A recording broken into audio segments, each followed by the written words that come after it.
setting out on another Sunday. Thanks for coming along.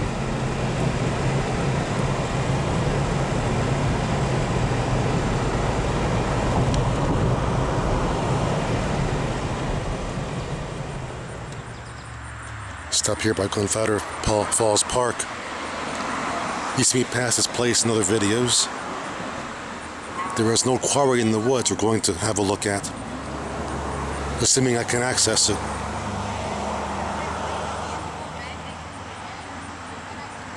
You can't see it through the trees, so we'll go down the path that parallels the falls and try to find it.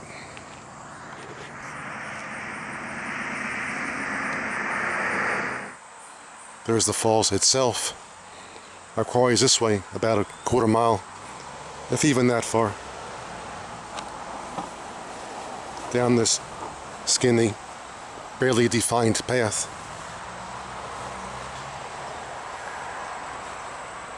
Just the way I like it.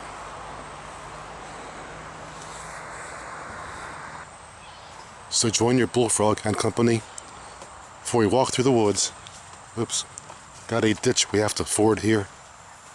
There. Yeah. At least it's dry, despite last night's pouring rain. We'll get there. Yeah. You've got to go through all this stuff like a jungle here. I feel like Gus of the jungle.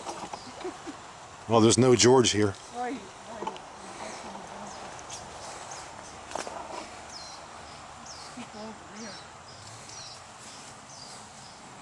Oh, the high road, okay. We'll keep on the low road. Nice and cool walking through the woods. Better than the hot sun. It's not air conditioned in the woods necessarily, but still rather nice.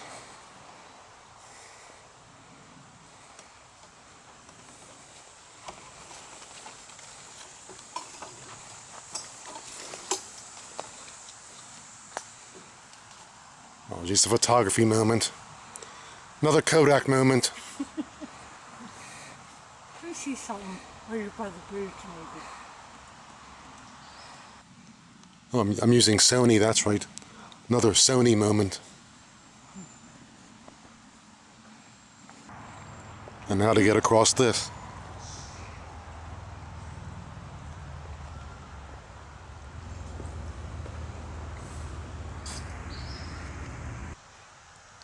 Part of little gunpowder there again. But now to get across these rocks.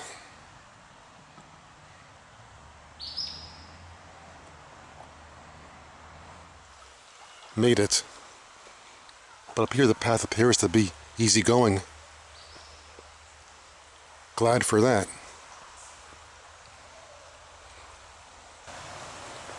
And here we have a divided path.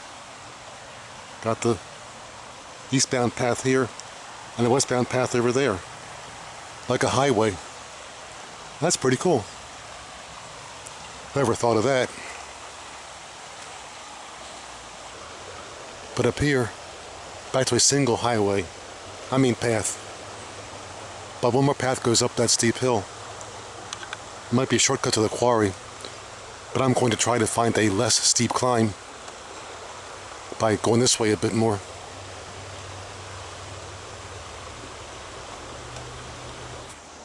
But look, we chose a steeper path instead. Plus there are blue blazes up there marking the trail going to the quarry. Made it up the grade. You see here the path's a bit more level. And more blue blazes, telling us we're going the right way. As the expression goes, what in blazes? This is what.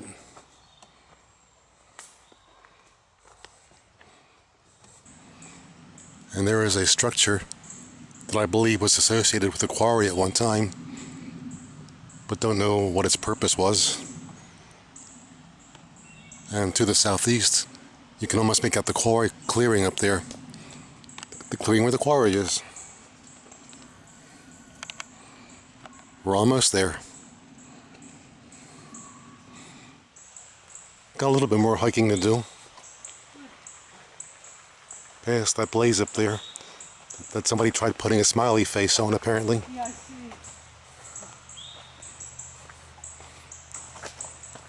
Yeah, there it is. And have a nice day. Oh, wait, no.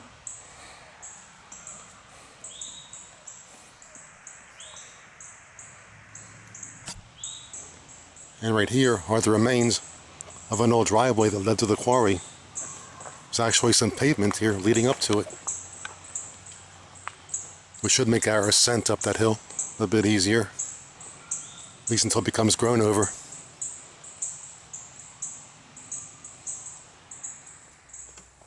And here we are at the old quarry.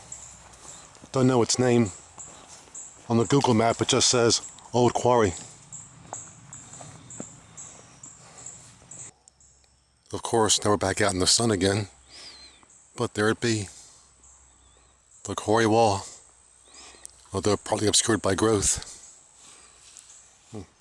Yeah, growth, I love that word. Sounds funny. Growth.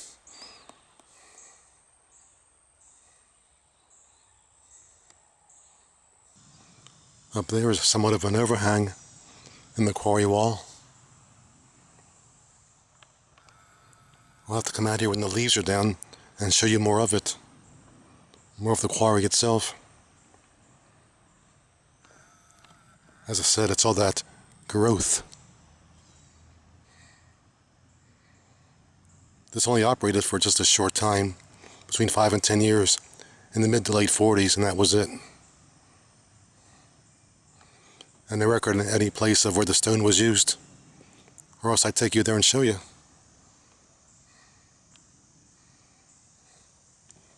Don't you hate it when people wave at the camera when they see one?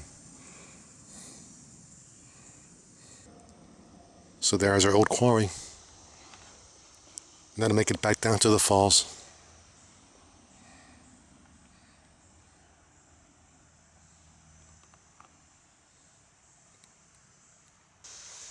Interesting how there's some pavement left here from way back then.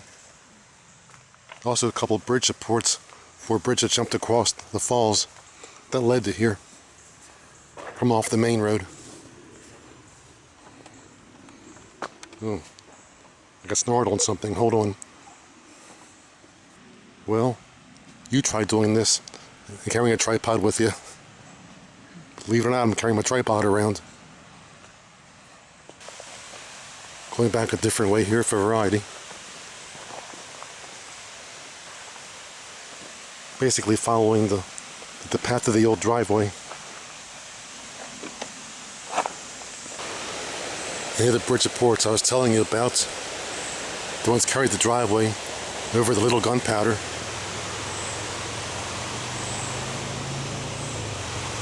Then the driveway would come out to the road that we were just on, the road that brought us here.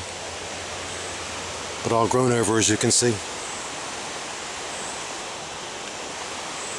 From 70 years of disuse. Wonder when they took the bridge out. And over there, having fun in the falls.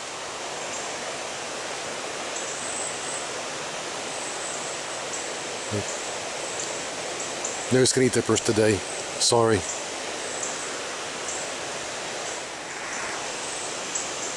And away we go, heading back northwest.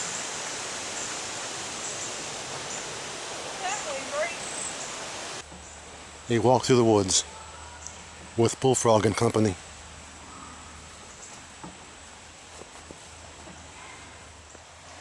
And again the gunpowder falls, little gunpowder that is, and our trail.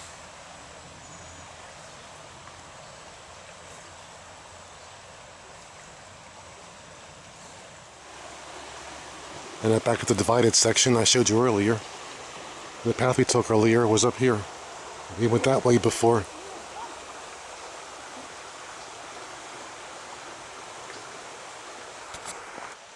From here on it should be an easy walk back to the vehicle.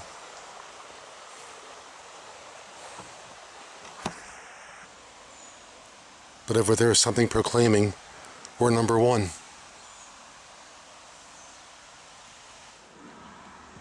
I'm still gonna hop across all this cool stuff before getting back to the vehicle. Try walking with a cane and carrying a tripod and doing that.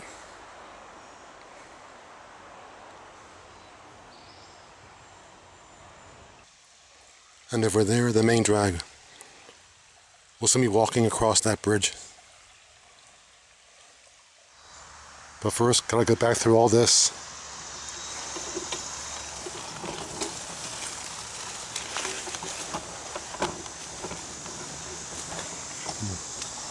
How about the great outdoors, huh?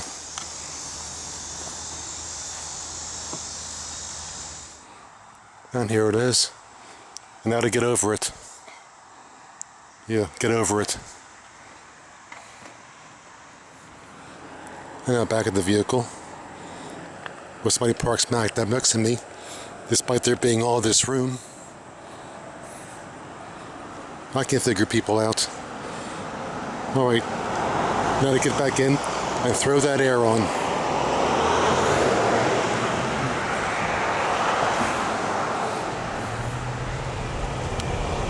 I'm now back in the vehicle, where it's thankfully cooler.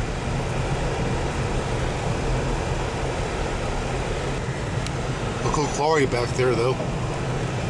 I know what. I'll start a band. I'll call it the Quarrymen. Oops, that's been used already. My apologies to John Lennon.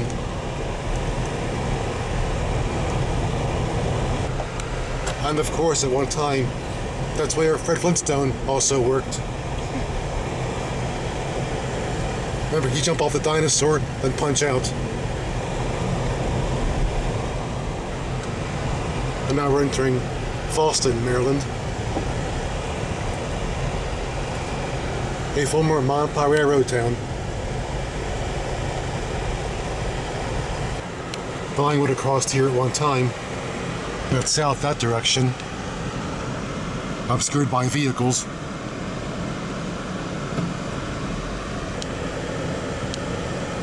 You're welcome. Thanks. Old mom and pop freight house there. The track ran to the right of it. Up here is Vale.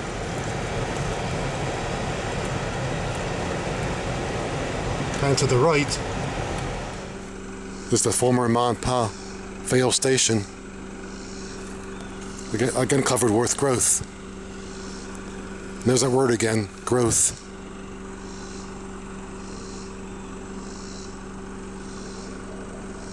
Busy place at one time. But I can't say when it was last used as anything, a station, a residence, or whatever. The track once ran along here, now grown over, before it got rerouted. It eventually got rerouted down to over here. Right through there. And behind me, it ran that way. And the station from a different angle. The main part right there, all grown over. But as I said, a very busy place at one time. Here, check out this picture from almost the same angle as this.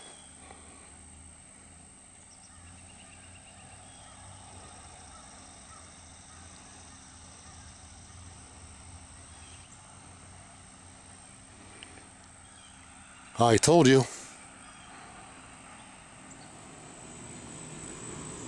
And now we're here by one more part of the Mile and Pie Railroad, here in Bel Air, Maryland.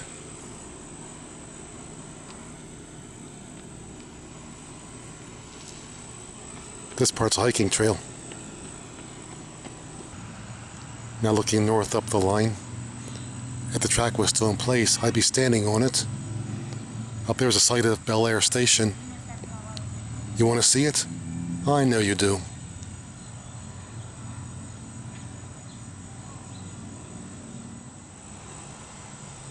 And to the south, it's a trail. But there are more sections of the trail too. More sections. Again, the pain medication. But they haven't connected together yet. But they're supposed to be connected eventually. That is, if this sign is to be believed.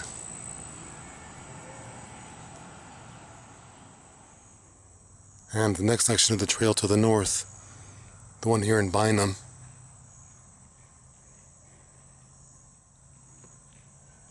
And there it be.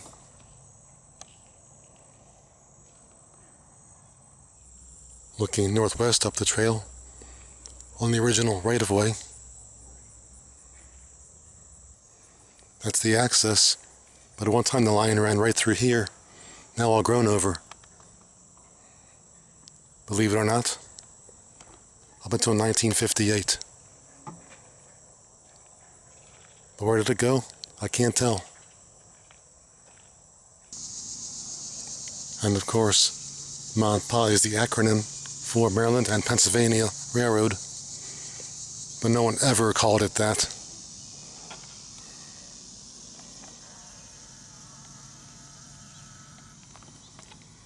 And there is their logo, the last logo they used before abandonment. Now you know, pass it on.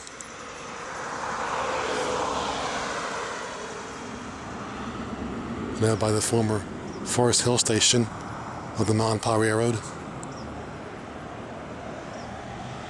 Now it's a hobby shop. That's appropriate.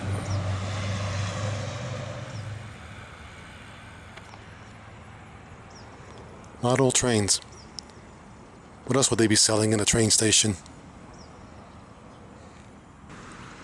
The track would have run along there, where the handicap space is. Oddly enough. That's looking like south towards where we came from, but no trail at this point yet. To the north, this line ran through this parking lot before this was a parking lot, and then went diagonally through that intersection there on its way north, past that thing that now looks like a train station, but it's an ice cream stand.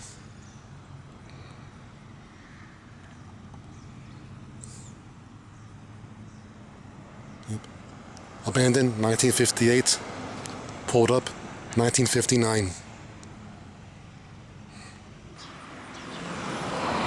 And again, if the line still existed, I'd now be standing on it and about to be hit by a train.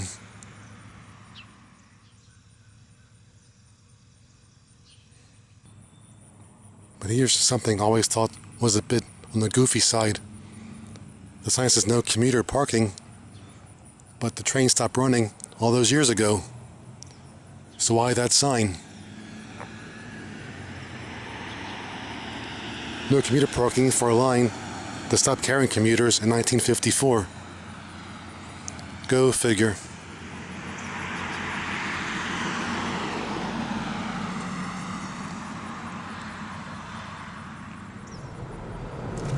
Yep. 62 years, and they have yet to take down that sign. Someone's awfully slow.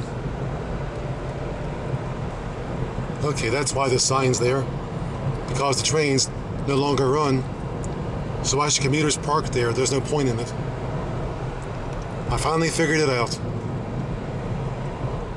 Now that I've checked out an abandoned railroad, I guess I'll go to one that's still in operation. Here's one.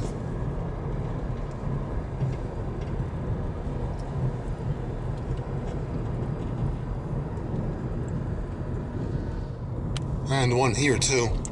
That even tells you where we are.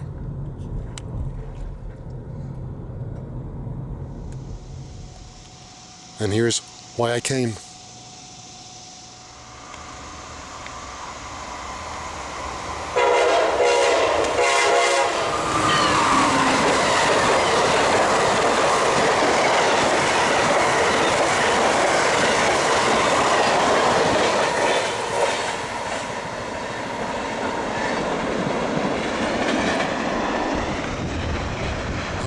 came for. I'm out of here. And now in Havre de Grace, one more time.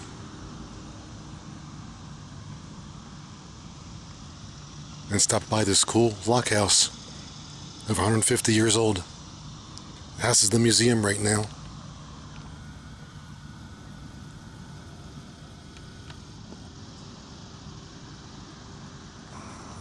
In the front of the lock house, which faces the lock itself,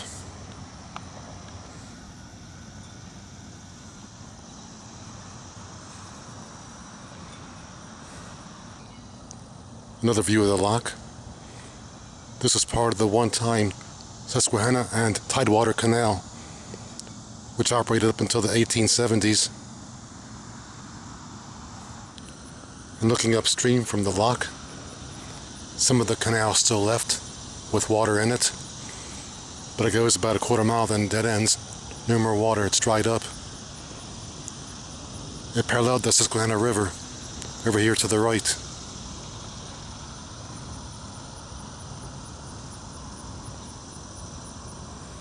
And there it be. Also in the view is the US 40 bridge. And down where those boats are, beyond the lock, the canal bent to the left and joined the river. And that was it for the canal. But behind me to the northwest, it ran to Pennsylvania. Interesting how back in the 1800s, this was considered state-of-the-art transportation before the ascension of the railroads.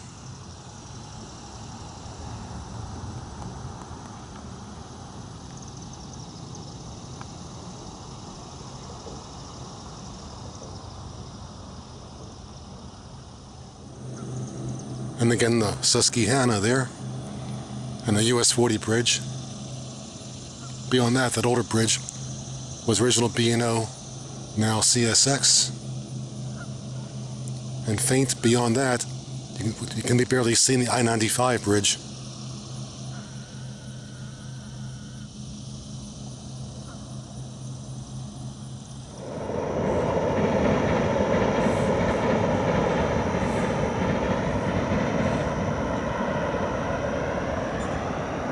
May as well grab that, as long as I'm here.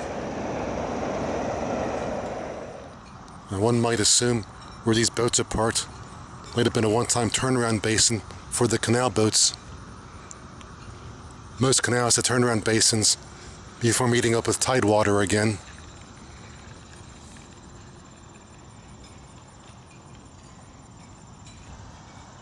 And right through there, the Mississippi Queen. Kinda, sort of. That's a song by a group called Mountain. Came out in 1970. On the album Mountain Climbing. Well, I bet you have that album. Yes, that's how they did it. Once upon a time.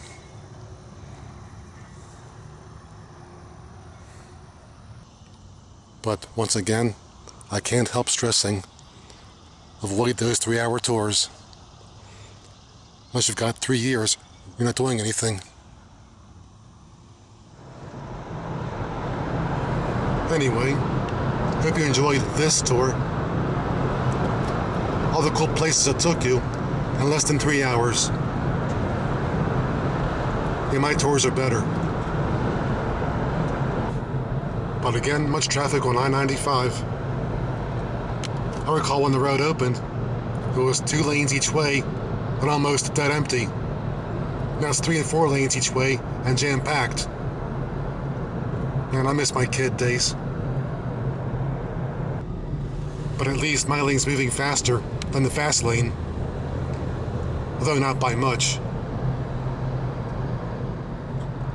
But once again, the sun sets on your bullfrog. It seems like that happens every time we go out. Just can't explain it. But anyway, back in the neighborhood where Kramer the cat lives, And at the bottom of the driveway is where I found my toad last week that I couldn't keep. But as you can see, the door is always open